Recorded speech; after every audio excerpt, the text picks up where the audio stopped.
Երիցյանին փորձենք հասկանալ, թե ինչ է կատարվում։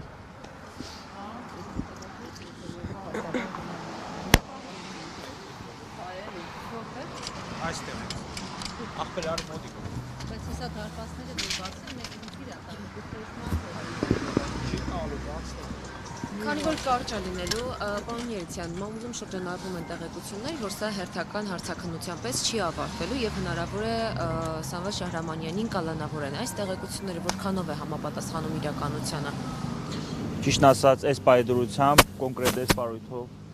Արցախի հանրապետության նախագահը ունի ընդամենը վկայի դատավարական կարգավիճակ, բայց հաշվի առնելով Հայաստանի Հանրապետությունում տեղի ունեցող իրադարձությունները, դեկտեմբերի 11-ին Արցախի հանրապետության ներկայացուցում տեղի ունեցած այդ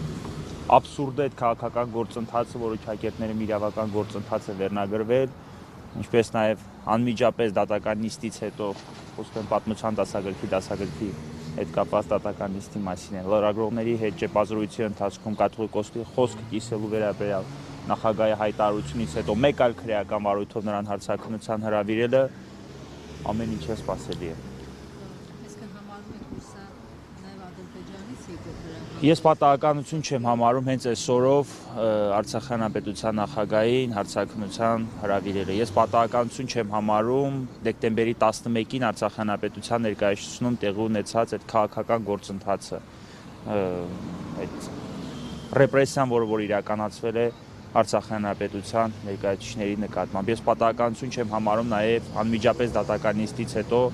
կաթողիկոսի խոսքը կիսելու վերաբերյալ լրագրողների հետ ճեպազրույցի ընթացքում նախագահի կատարված հայտարարությունից անմիջապես հետո նրա մեկ այլ քրեական վարույթով հարցաքննության կանչելը։ Ես այս ամեն ինչը պատահականություն, ուղղակի մեծ ցանկության պարագայում անգամ պատահականություն համարել չեմ կարող եւ կարծում եմ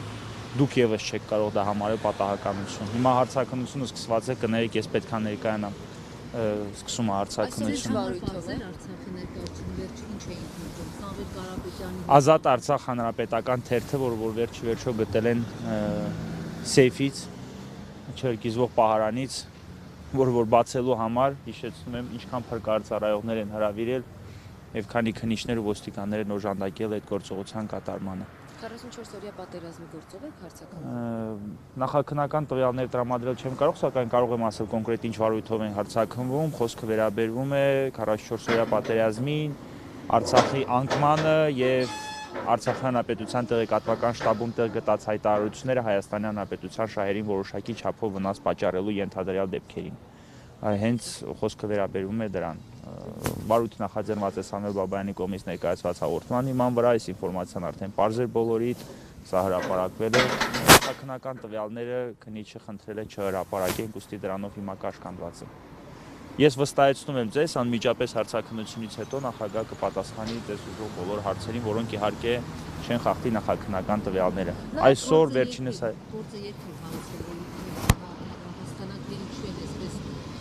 չեմ կարող ներողություն, բայց այդ տվյալները նշել չեմ կարող, ուղղակի կարող եմ հիշեցնել, որ դեռևս 2025 թվականի հունիս-հուլիս ամիսներին Արցախի հանրապետության նախագահը 12 անգամ, եթե չեմ սխալվում, իրար հետևից շատ ինտենսիվ հարցաքննվել է այս վարույթով եւ տրամադրել է բոլոր այն տեղեկությունները, որոնք հայտնի են իրեն։ Անմիջապես հարցաքննությունից հետո ես վստահեցնում եմ նախագահը կխոսի եւ կպատասխանի ձեզ բոլոր հարցերին։ Պարոն Երիցյան, Արցախի ներկայացուցչության շենքում, երբ որ դուք նախաքննական վարույթի դեռ զգուշացված չեք ինչ-որ տեղեկություններ հայտնելու, հետո ասացիք, որ իբրև խախտում եք կատարել, այդ գործով ինչ նորություն կա։ Տեսեք, ես որևէ խախտում չեմ կատարել, որովհետև քննիչները կարծես եւս չէին տիրապետում քրեական դատավարության օրենսդրության պահանջներին, նոր քրեական դատավարության օրենսգրքով հստակ նշված է, որ նախաքննական տվյալները ազատ են հրապարակման այնքան ժամանակ, քանի դեռ քննիչը գրավոր չի զգուշացրել։ Լրագրողների հետ այդ ճեպազրույցից անմիջապես հետո նրանք ինձ բանավոր են զգուշացրել, այդ ժամանակ ես եւս կաշկանդված չէի նախաքննական տվյալներ հրապարակելուց, եւ կաշկանդվածությունս առաջացել է միայն ամբողջ գործողությունը ավարտելուց հետո, երբ նրանք ի վերջո հասկացել են, երևի թե իմ հուշմամբ հասկացել են, որ պետք է գրավոր զգուշացնեն, որ նախաքննական տվյալներ հրապարակել չի կարելի։ Մինչ այդ ես գրավոր զգուշացված չէի, հետեւաբար բոլոր այն տվյալները, որոնք հրապարակել եմ, դրանք բացառապես թույլատրելի տվյալներ են։ Այդ գործով որևէ նորություն չկա, եկել են խոզարկություն են կատարել, որոշակի էլեկտրոնային կրիչներ են վերցրել, դուք մնացածը արդեն Տեսել եք եւ բոլորիդ համար պարզ է։ Մոտ կես ժամ 40 րոպե կարծում եմ։